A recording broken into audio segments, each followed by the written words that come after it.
Hi Telugu సోదర సోదరీమణులకు శుభోదయం. మన తెలుగువారు చాలామంది ఇంగ్లీష్‌లో మాట్లాడలేకపోతున్నారు. మన తెలుగువారనే కాదు, మన భారతదేశంలో చాలామంది ఇంగ్లీష్ మాట్లాడలేకపోతున్నారు. పిల్లల్ని ఇంగ్లీష్ మీడియంలో చేర్పిస్తున్నారు. కానీ వాళ్ళకి సరిగ్గా ఇంగ్లీష్ మాట్లాడడం రావడం లేదు. ఎందువల్ల? మనం ఇంగ్లీష్ మాట్లాడలేకపోతున్నాం కాబట్టి పిల్లలు కూడా సరిగా ఇంగ్లీష్ మాట్లాడలేకపోతున్నారు. ఇంకా ఆశ్చర్యకరమైన విషయం ఏంటంటే, తల్లిదండ్రులు డిగ్రీలు, పీజీలు చదివినా కూడా ఇంగ్లీష్ మాట్లాడలేని పరిస్థితిలో ఉన్నారు. అందరూ అని కాదు, కొందరు. కారణం వారి తప్పు కాదు. మన విద్యా విధానం లోపం కావచ్చు. స్కూల్లో గానీ, కాలేజీల్లో గానీ ఇంగ్లీష్ సరిగా మాట్లాడించకపోవడం వల్ల ఇంగ్లీష్ సరిగా రావడం లేదు. ఏదో ఇంగ్లీష్ ఎగ్జామ్‌కి ఆ question and answers by heart చేయించి పాస్ అయ్యేటట్లుగా టీచర్స్ తయారు చేస్తున్నారు. అంతేగాని మాట్లాడించాలి అనేది కొన్ని స్కూల్స్‌లోనే జరుగుతుంది గానీ, అన్ని స్కూల్స్‌లో జరగడం లేదు. అయితే ఈ విషయమై నా ప్రయత్నం నేను చేస్తున్నాను. అందరికీ ఇంగ్లీష్ నేర్పించాలని. గత 30 సంవత్సరాలుగా నేను ఇంగ్లీషు నేర్పిస్తున్నాను. వైజాగ్‌లో చాలా సంవత్సరాలు, 20 సంవత్సరాల వరకు ఇంగ్లీషు స్పోకెన్ ఇంగ్లీష్ ఇన్‌స్టిట్యూట్ పెట్టి అక్కడ చాలామందికి ఇంగ్లీష్ నేర్పించాను. ఇప్పటికీ నేర్పిస్తూనే ఉన్నాను. ఇప్పుడు హైదరాబాద్‌లో నేర్పిస్తున్నాను. అయితే యూట్యూబ్ ద్వారా అయితే అందరికీ ఈ భాష అందుతుందనే ఉద్దేశంతో ఈ మధ్య కాలంలో ఒక నెల క్రితం నా ఇంగ్లీష్ ఛానల్ ఓపెన్ చేశాను. నేను మిగతా సబ్జెక్టులు కూడా చెప్తాను కానీ, ముఖ్యంగా ఇప్పుడు ఇంగ్లీష్ మీద ఎక్కువగా కాన్సంట్రేషన్ చేయాలని అనుకున్నాను. అయితే ఈ వీడియోల ద్వారా మీరు తప్పకుండా ఇంగ్లీష్ మాట్లాడతారనేది నా నమ్మకం. ప్రతిరోజు నా వీడియోలు మీరు వాచ్ చేస్తూ, వింటూ ఉన్నట్లయితే 2 నెలల్లో ఇంగ్లీషు మాట్లాడే అవకాశం ఉంది.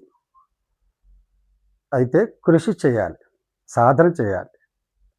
ప్రతిరోజు వీడియో ఓపెన్ చేసి అలా చూస్తూ, వింటూ, నేను చెప్పేది వింటూ, నేను మాట్లాడేది వింటూ మీరు ఫాలో అవుతున్నట్లయితే తప్పనిసరిగా ఇంగ్లీష్ అందరికీ వస్తుంది. ముఖ్యంగా మన పిల్లల కోసమైనా మనం ఇంగ్లీష్ నేర్చుకోవాలి. పిల్లలు స్కూలుకి వెళ్తున్నారు, ఇంగ్లీష్ మీడియంలో చేరుస్తున్నాము. చాలా వేలకు వేలు, లక్షలకు లక్షలు ఫీజులు కడుతున్నాం. కానీ సరిగ్గా ఇంగ్లీష్ మాట్లాడట్లేదు. ఇది చాలా బాధాకరమైనటువంటి విషయం. ఈ విషయంలో మనందరం శ్రద్ధ తీసుకోవాల్సిన అవసరం ఉంది. ముందు మనం ఇంగ్లీష్‌లో మాట్లాడాలి. మనం ఇంట్లో తెలుగులో మాట్లాడుతున్నప్పుడు పిల్లల్ని ఇంగ్లీష్‌లో మాట్లాడండి అని అడగడం ఏమాత్రం న్యాయంగా ఉంటుంది? ఉండదు. అరే! నువ్వు ఇంగ్లీష్ మీడియం చదువుతున్నావురా, ఈ మాత్రం కూడా తెలీదా నీకు అని పిల్లల్ని మనం కొంచెం తక్కువ చేసి మాట్లాడుతుంటాం అప్పుడప్పుడు. అందరూ అని కాదు, కొంతమంది. సో, ఈ విషయం గురించి మనం ఆలోచించి ప్రతిరోజు ఎంతో కొంత ఇంగ్లీష్ మనం నేర్చుకున్నట్లయితే డెఫినెట్‌గా మనకి మంచిగా ఉంటుంది. మన పిల్లలకి భవిష్యత్తు కూడా బాగుంటుంది. అయితే నా ఇంగ్లీష్ వీడియో ఛానల్స్‌లో స్టెప్ బై స్టెప్ స్లోగా అంచెలంచెలుగా తీసుకెళ్తాను. ప్రతిరోజు తప్పనిసరిగా నా వీడియోస్ ఫాలో అవ్వండి. మీకు తప్పనిసరిగా ఇంగ్లీష్ వస్తుంది. సో, నా మొట్టమొదటి పాఠం మొదలుపెడితే చిన్న చిన్న పదాలతో చిన్న చిన్న వాక్యాలు. ఇవి మనం పుస్తకాల్లో చదువుతాం కానీ ఏవో స్టోరీలు చదువుతాం, ఏవో గ్రామర్ పాయింట్లు రాస్తాం, పాస్ అవుతాం. కానీ వాడుక భాష అక్కడ మనకి అలవాటు కాదు. అక్కడ స్కూల్ భాష మాత్రమే వాళ్ళు చెప్తారు. పుస్తకాల్లో ఉన్న భాష చెప్తారు గానీ వాడుకగా వచ్చే భాష ఎక్కువగా ఎవరు చెప్పరు. అది అవసరం లేకుండా అయిపోతుంది. అందువల్ల నా ఈ ప్రయత్నంలో మీరందరూ సహకరిస్తారని, అందరూ బాగా ఇంగ్లీష్ నేర్చుకుంటారని నా నమ్మకం. ఓకే. ఇప్పుడు మనం పాఠం మొదలుపెడదాం. తెలుగు ద్వారా స్పోకెన్ ఇంగ్లీష్. మీ పిల్లలను స్కూల్కి పంపేటప్పుడు వారితో ఇంగ్లీష్లో మాట్లాడడం ఎలా? ఇక్కడి నుంచి మనం స్టార్ట్ చేయాలి. పొద్దున్నే పిల్లలు స్కూల్కి పంపిస్తుంటాం. అక్కడి నుంచి మీరు మాట్లాడడం మొదలు పెడితే వాళ్ళకి కూడా అలవాటు అవుతూ ఉంటుంది. మనమే తెలుగులో అరే ఒరే పోరా రారా అంటే వాళ్ళకి ఇంగ్లీష్ రాదు. సో ఈ విధంగా వాళ్ళతో ఆప్యాయంగా మాట్లాడుతూ ఉండాలి. ఓకే, ఇక్కడ ఉదాహరణకి నేను ఒక పేరు సెలెక్ట్ చేసుకున్నాను. స్వీటీ నిద్రపోతుంది. స్వీటీ నిద్రలే అమ్మా అని మనం చెప్పాలి. ఎలా చెప్పాలి? స్వీటీ వేకప్ అని చెప్పాలి. అయితే ఏ విధంగా చెప్పాలనేది అది మీ ఇష్టం. మీరు కోపంగా చెప్తారో నెమ్మదిగా చెప్తారో అది మీ ఇష్టం. బట్ ఇక్కడ వర్డ్స్ మాత్రం నేను చెప్తున్నాను. ఆ వర్డ్స్ని మీరు బై హార్ట్ చేయండి. ఆల్మోస్ట్ ప్రతిరోజు వాటిని చదువుతూ వింటూ ఉంటే డెఫినెట్గా ఇంగ్లీష్ వచ్చేస్తుంది. నాది గ్యారంటీ. స్వీటీ నిద్రలేమ్మా, స్వీటీ వేకప్ అని చెప్పాలి. చూడండి, ఇక్కడ నిద్ర లేమ్మా, నిద్ర అంటే స్లీప్. మరి అలా వాడకూడదు. ఇక్కడ పదం మారుతుంది. వేకప్ అని చెప్పాలి. స్వీటీ పళ్ళు తోముకో, స్వీటీ బ్రష్ యువర్ టీత్. చూడండి, ఇక్కడ పళ్ళు అంటే టీత్, తోముకో అంటే బ్రష్. ఈ పళ్ళు తోముకో అనే పదాలని మనం రివర్స్ చేసాం. ఆ విషయం గమనించాలి అందరూ. పళ్ళు అంటే టీత్. మరి యువర్ టీత్ అని అంటేనే అది ఇంగ్లీషు చక్కగా ఉంటుంది. బ్రష్ టీత్ అంటే ఎవరి పళ్ళు తవ్వాలి? వాళ్ళ పళ్ళు వాళ్ళే తోముకోవాలి. కాబట్టి యువర్ టీత్ అని అనాలి కంపల్సరీ. సో ఆ విధంగా మనం తెలుగులో అమ్మా నీ పళ్ళు నువ్వు తోముకో అని చెప్పం, కానీ ఇంగ్లీష్ వాళ్ళు మాత్రం అలా చెప్తారు. ఏమని? Brush your teeth my sweetie అంటారు. అయితే ఇప్పుడు అంత ఇంగ్లీష్ స్టైల్లో ఇప్పుడు మొదట్లో పలకలేకపోవచ్చు. కొంత మీరు ప్రాక్టీస్ అయిన తర్వాత ఈ పదాలన్నీ అలవాటు అయిన తర్వాత స్టైల్గా అమెరికన్ స్టైల్ ఎలా మాట్లాడాలో నెక్స్ట్ స్టేజ్లో నేర్పిస్తాను. సో ఇక్కడ మనం ఈ పదాలను రెండింటినీ రివర్స్ చేసి మాట్లాడాం.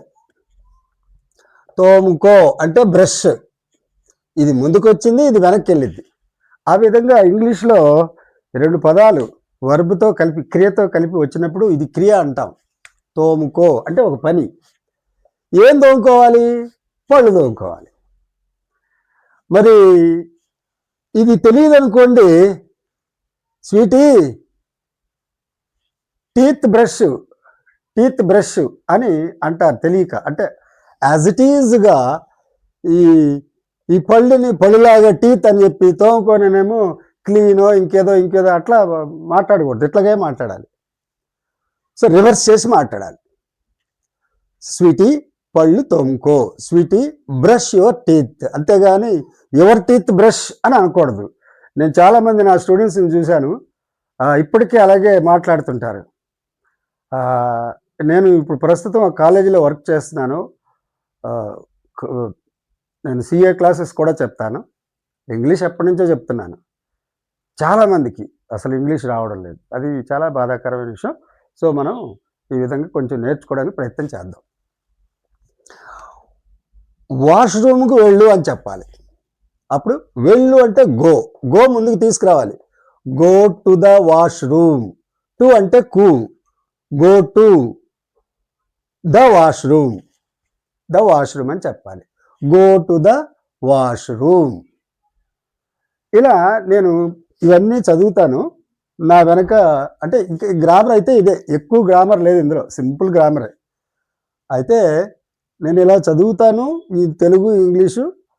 మీరు కూడాను ప్రతిరోజు అలా వింటూ ఉండాలి దాన్ని. వాష్ రూమ్కు వెళ్ళు, ఆర్ దానికి ఏమని చెప్తాము? Go to the washroom.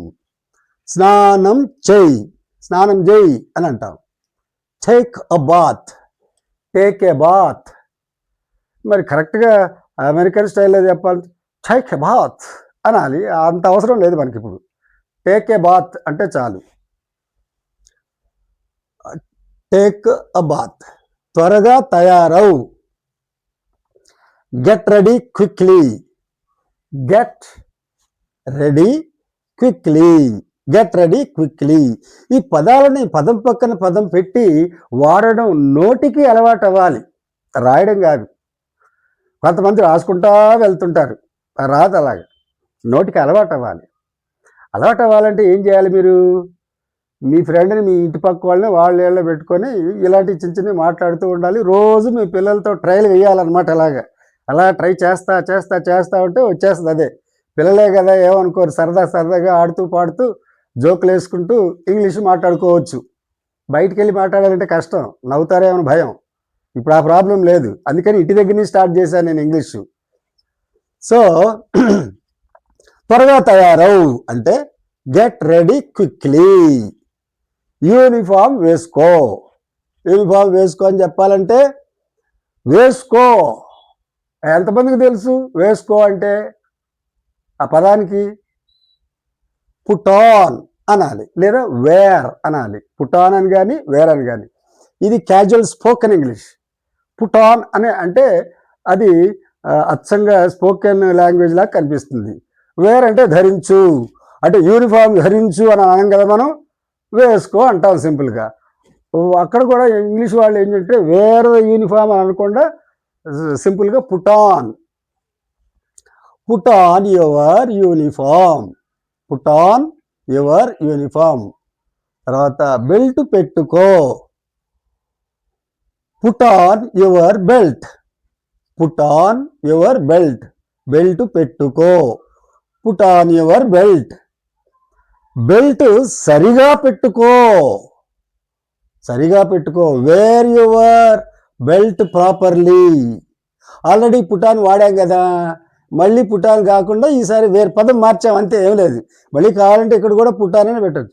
ఇక్కడ పుటాన్ ఏంటి? పుట్టు అంటే ఏమిటి? పెట్టడం. ఆన్ అంటే మీద పెట్టడం. అట్లా తీసుకోకూడదు. పుటాన్ అంటే దానికి ఒక ప్రత్యేకమైన అర్థం వస్తుంది. అదేంటి సార్, పుట్టు అంటే పెట్టడం కదా, ఆన్ అంటే మీద కదా, మీద పెట్టడం ఏంటి సార్ అని అనకండి. పుటాన్, వీటిని ఫ్రేజల్ వర్బ్స్ అంటారు. వీటికి ఈ రెండింటిని కలిపి మాట్లాడడం వల్ల వాటికి డిఫరెంట్ మీనింగ్ వస్తుంది. ఇలా నవ్వుకునే విషయాలు చాలా ఉంటాయి మనకి ఈ ఇంగ్లీష్ నేర్చుకుంటున్నప్పుడు.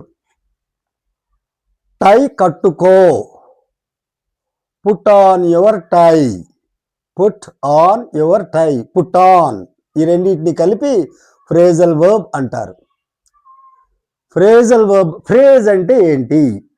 రెండు కానీ అంతకంటే ఎక్కువ పదాలు కానీ కలిసి ఒక ప్రత్యేకమైన అర్థాన్ని ఇస్తే దాన్ని ఫ్రేజ్ అంటారు. ఫ్రేజల్ వర్బ్ అంటే ఇక్కడ వర్బ్ ఉంది, ఆ వర్బ్తో పాటు ఒక ప్రిపోజిషన్ ఉంది. ఈ కొంచెం గ్రామర్ తెలిసిన వాళ్ళకి అయితే ఈ పాయింట్లు అర్థమవుతాయి. గ్రామర్ తెలియకపోయినా మీరు బై హార్ట్ చేయడం, గ్రామర్ తెలియని వాళ్ళు బై హార్ట్ చేయడం, గ్రామర్ తెలిసిన వాళ్ళు ఆ గ్రామర్ ప్రకారంగా ఫాలో అవడం, దాన్ని ఫ్రేజల్ వర్బ్ అంటారు. Put on your tie. Your అని కంపల్సరీ వాడాలి. ఇక్కడ నీ టై కట్టుకో అని లేకపోయినా, ఇక్కడ నీ టై కట్టుకో అని ఉందా? లేదు. అయినా కానీ ఇంగ్లీష్లోకి వచ్చేసరికి మనం ఇలా మాట్లాడతాం, పుట్ ఆన్ యువర్ టై అని వాడతాం. ఇలా రా, ఇలా రా. కమ్, రా అనేది ముందు వచ్చింది అంటే కమ్ ముందు వచ్చింది. ఇలా అంటే ఇటువైపు రా. అది కమ్ హియర్. Come here. మీరు అది ఏ స్థాయిలో చెప్పాలి? నెమ్మదిగా చెప్తారా, లేకపోతే కోపంగా చెప్తారా? అది మీ ఇష్టం. కమ్ హియర్ అనొచ్చు, కమ్ హియర్, కమ్ హియర్, ఇట్లా కూడా అనొచ్చు. అది మీ సందర్భాన్ని బట్టి మీరు మాట్లాడుకుంటారు. ఇక కొన్ని పదాలు వీటికి యాడ్ చేసుకుంటూ వెళ్తాం తర్వాత. Come here once, come here soon, ఇట్లా కూడా వాడచ్చు. అవన్నీ తర్వాత. ఎక్కువ పదాలు అయితే మొదట్లో అర్థం కాదని చిన్న చిన్న పదాలతో స్టార్ట్ చేశాను. తర్వాత క్లాసులో అవన్నీ వస్తాయి. ఇది మొట్టమొదటి వీడియో స్పోకెన్ ఇంగ్లీష్కి. తర్వాత ఇలా రా, కమ్ హియర్. ఈ టిఫిన్ తిను. తిను అంటే ఈట్. ఈట్. ఈ అంటే దిస్. ఈ అంటే this. Eat this tiffin. Eat this tiffin. ఈ టిఫిన్ని మనం బ్రేక్ఫాస్ట్ అని కూడా అనొచ్చు. అయితే బ్రేక్ఫాస్ట్ అని పలకూడదు, బ్రేక్ఫాస్ట్ అనాలి. బ్రేక్ఫాస్ట్ బాగా కుదించి మాట్లాడాలి. అలా పలకడం రాకపోతే సింపుల్గా టిఫిన్ అనేయండి, లేదంటే బ్రేక్ఫాస్ట్ అనేయండి. అందరూ బ్రేక్ఫాస్ట్ అనే అంటున్నారు నవేడేస్. ఈ పాలు త్రాగు, త్రాగు అంటే డ్రింక్, డ్రింక్ డిఆర్ఐ. స్పెల్లింగ్లు రాకపోతే మీరు స్పెల్లింగ్లు కూడా నేర్చుకోవాల్సి ఉంటుంది. అవన్నీ రాసుకొని ఒక దగ్గర చదువుకుంటా ఉంటే సరిపోతుంది. ఈ పాలు త్రాగు, త్రాగు అంటే డ్రింక్. ఈ దిస్ పాలు, milk, drink this milk, drink this milk. ఇలా 4-5 సార్లు అనాలి కొత్త వాళ్ళైతే. కొంచెం అలవాటు ఉన్న వాళ్ళు అయితే ఒకసారి చదివితే వచ్చేస్తుంది. మూతి తుడుచుకో. ఇక పాలు తాగిన తర్వాత ఏం చేయాలి? ఎక్కడెక్కడ అంటుతుంది కదా, మూతి తుడుచుకోమని చెప్పాలి. మూతి తుడుచుకో అంటే తుడుచుకోవడాన్ని వైప్ అనాలి. తుడుచుకో, వైప్. ఏమి తుడుచుకోవాలి? పెదాల వరకే తుడుచుకోవాలంటే వైప్ యువర్ లిప్స్. ఒకవేళ ఇదంతా చేసుకున్నారు అనుకోండి, వైప్ యువర్ ఫేస్.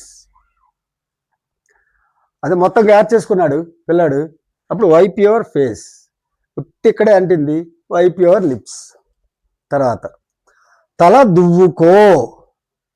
దువ్వుకోవడాన్ని కోమ్ అంటారు. కోంబ్ బి పలకన అవసరం లేదు, కోమ్.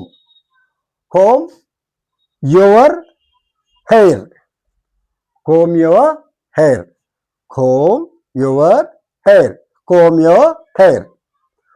పౌడరు రాసుకో. రాసుకోవడాన్ని అంటే రైటా? రాసుకోవడం అంటే ఆ రైట్ కాదు, అంటే అప్లై అని అర్థం. ఇప్పుడు పౌడర్ రాసుకోవాలంటే పౌడర్ రైట్ అని అంటే అందరు నవ్వుతారు. అట్లా అనకూడదు. Apply powder.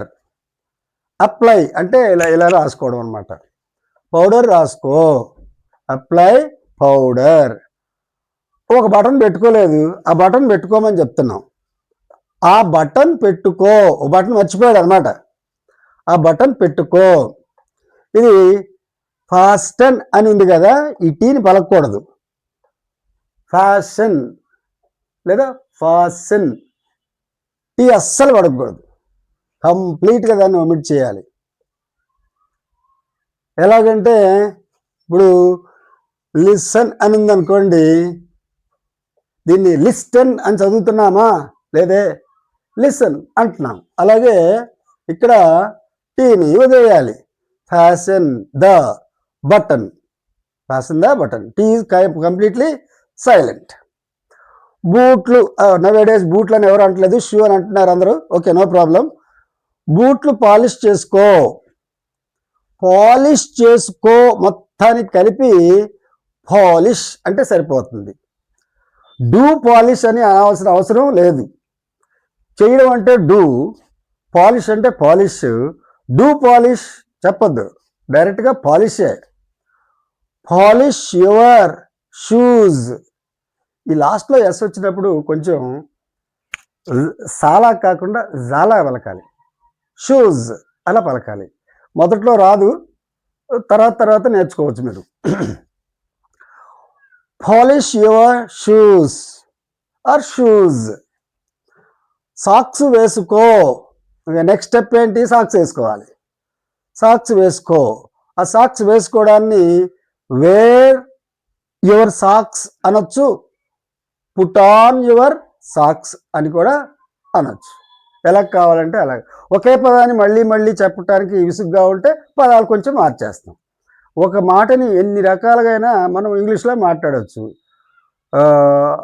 అలాగే ఒక ఇంగ్లీష్ పదానికి రకరకాల తెలుగు అర్థాలు ఉంటాయి, ఒక తెలుగు పదానికి రకరకాల ఇంగ్లీషు అర్థాలు ఉంటాయి. అది మోస్ట్లీ కామన్గా ఏం వాడుతున్నా అవి వాడుతుంటాం మనం.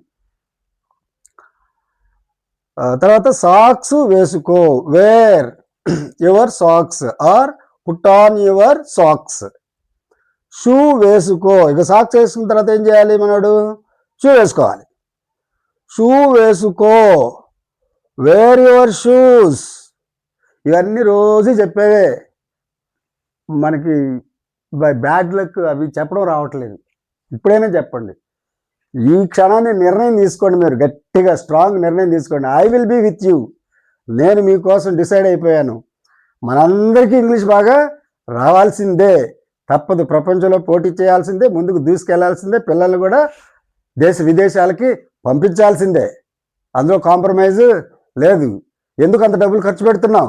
లక్షలు ఖర్చు పెడుతున్నాం, కానీ ఇంగ్లీష్ రావట్లేదు. 10 సంవత్సరాలు ఇంగ్లీష్ చదువుతున్నారు. చూడండి ఒకసారి, ఎంత బాధాకరమైన విషయం. ఎల్కేజీ నుంచి డిగ్రీ వరకు, పీజీ వరకు లెక్క పెట్టుకుంటే ఎన్ని సంవత్సరాలు అయినాయి? ఈ ఎల్కేజీ నుంచి 10th క్లాస్ 10 సంవత్సరాలు, ఆ తర్వాత డిగ్రీ చదువుకు 5 సంవత్సరాలు, 10, 15.